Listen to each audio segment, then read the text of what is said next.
Hi guys! Mayong hapon.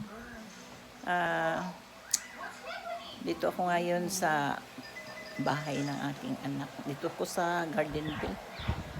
Napahuway-huway ko anay kay dugay-dugay may laktan kami. Halin ko sa Pibaw. Nagpa-ID.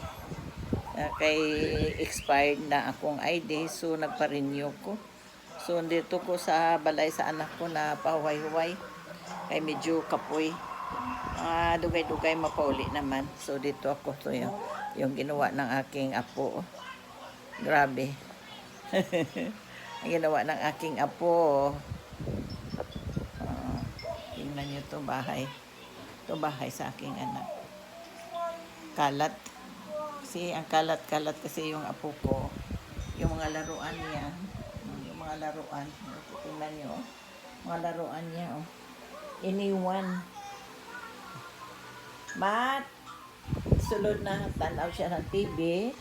Iniwan. Biyaan ang TV. Ang naglakat dito sa piyak nga balay. Sa balay ni lola niya.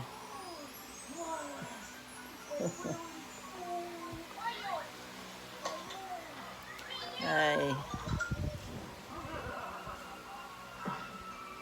So, eto. Parang gusto ko matulog. Ang hirap, no? Gusto ko matulog. Okay. Ito lang, short video lang. Bye-bye.